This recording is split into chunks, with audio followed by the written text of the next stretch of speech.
Autos de fe de la Inquisición en la Nueva España. Establecida la Inquisición en la Nueva España, se instituyó el llamado Tribunal de la Fe,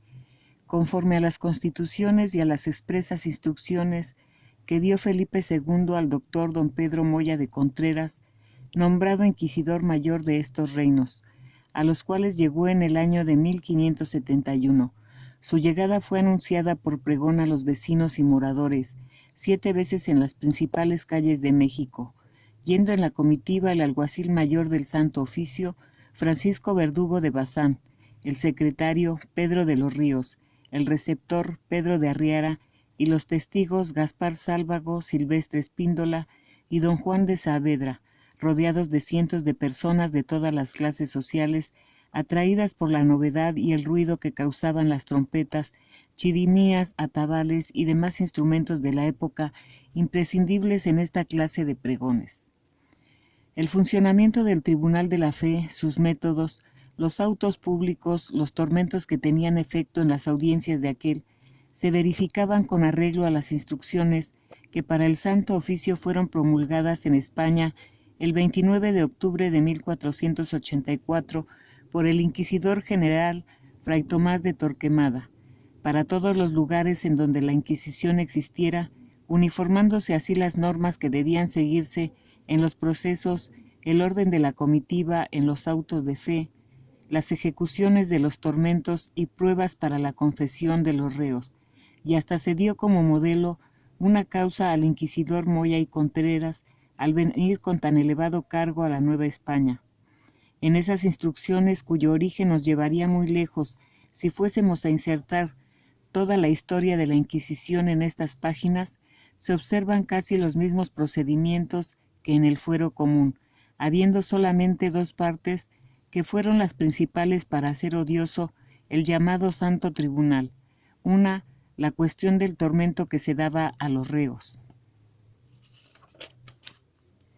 Y la otra, el secreto con que se actuaba en los procesos, secreto que al ser quebrantado por alguno de los que intervenían en el mismo, desde el inquisidor hasta el último escribiente, se pagaba hasta con la vida. El secreto durante todo el proceso hacía casi imposible la defensa del reo, que caminaba entre tinieblas, adivinando de lo que se le acusaba, quién era su acusador, quiénes los testigos que contra él deponían, qué se exigía de él mismo, qué se pretendía que dijera contra sí mismo o contra otra u otras personas. Era verdaderamente terrible la prueba testifical, la manera como se ocultaba al procesado, quién o quiénes eran las personas que contra él declaraban, no pudiendo existir en manera alguna la tacha de los testigos, que es uno de los medios más legítimos de la defensa en todas las legislaciones justas y humanas del mundo. Por lo que toca al tormento y al suplicio de la hoguera, en primer lugar el Santo Oficio cuidó bien de que sus sentencias solo declararan que el reo como relajado sería entregado al brazo secular para que sentenciara la muerte que debía darse al criminal, y el poder civil no solo condenaba a morir en las llamas a los herejes que la Inquisición le entregaba, sino a otros que sin pasar por esta última eran quemados vivos, por ejemplo, los convictos del delito que la Biblia atribuye a los habitantes de la antigua Pentápolis. Aunque el tormento se aplicara como se ha descrito por los tribunales del fuero común, la terrible severidad del siniestro aparato con que se practicaba la diligencia, el secreto y el misterio que envolvía todo lo perteneciente al Santo Oficio, y sobre todo, repetimos, la facilidad con que los inquisidores sentenciaban a los reos al tormento, hacía que la tortura se considerase como propia del procedimiento inquisitorial, motivando las censuras más acres contra todo esto y los ataques furibundos a la religión cristiana que lo dispuso y llevó a la práctica, por sus ministros, los frailes, sacerdotes, personas prominentes, en fin, el clero católico. Pero concretémonos a México citando casos conocidos de algunos procesos y describiendo igualmente cómo tenían lugar los autos de fe en los tiempos que evocamos.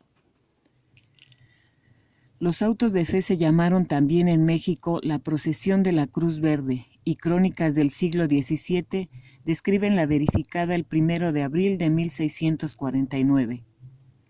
«¡A la procesión! ¡A la procesión!», gritaba la gente con voces estentóreas desde las más graves a las chillonas. «¡A la procesión de la cruz!», seguían gritando. «¡A la procesión del Santo Oficio! ¡A la plaza del Volador!». Y miles de personas en desorden, alegres, entusiasmadas como si se tratara de brillante espectáculo, corrían por calles y plazas para obtener un puesto excelente desde el cual pudieran presenciar sin perder detalle de la función que el Santo Tribunal de la Fe les proporcionaba sin costo alguno. Como muro humano, la muchedumbre se extendía paralelamente desde la plazuela de Santo Domingo hasta la del Volador, ocupando las aceras de las calles de la Encarnación, Reloj y Palacio, hasta el puente del mismo nombre.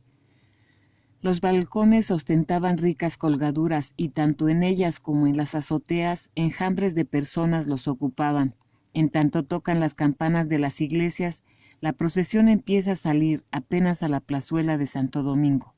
entre las detonaciones de pólvora consiguientes. Abren paso 12 alabarderos, siguen los ministros de vara y familiares del tribunal, los comisarios con bastones dorados, la nobleza y los caballeros de las órdenes militares ricamente vestidos, y después el señor don Fernando Altamirano, conde de Santiago, que lleva el estandarte de la Inquisición, y sus borlas, 2 caballeros de Calatrava y Santiago, sobrinos del arzobispo. Detrás del conde de Santiago se ve a su sobrino don Juan, adelantado de Filipinas, y al alguacil mayor del Santo Oficio, don Juan Soazna Baraguirre, y enseguida las comunidades religiosas mezcladas, después los consultores y calificadores del tribunal con sus insignias, acto continuo, la orden de predicadores con su vela en las manos, encabezados por el padre prior, llevando la cruz verde que tiene 3 varas de alto y 2 brazos, y pendiente de uno y de otro un velo negro. La capilla del coro de la catedral va entonando el himno de la Santa Cruz, que los concurrentes muy conmovidos escuchan con devoto recogimiento. Mas ya comienza la noche, y las luces que llevan los franciscanos arden por eso con más brillo. Aumenta la confusión y el desorden en la muchedumbre que cubre las calles y plazas, y al fin se llega al sitio deseado, donde ya está dispuesto un tablado y un altar en que se coloca la cruz y se cantan las oraciones rituales. Arrimado al convento de Portacoeli se ve otro tablado dispuesto para los jueces. En la medianía hay sobre una fachada el dosel negro con las armas reales, bordadas de oro, además una mesa revestida de terciopelo negro, almohadas y sillas correspondientes y tintero de plata para el tribunal. 8 columnas de orden dórico jaspeadas adornan el tablado y en su frontis se leen estas palabras: Pax vobis et ostendit cismanus et latas, que es el texto de San Juan que ha de servir de tema al sermón que se predicará al día siguiente en este lugar. Del lado de la universidad se eleva la media naranja con asientos para los reos, sostenida por 4 arcos dorados con los escudos de Santo Domingo, de la Inquisición y de San Pedro Mártir.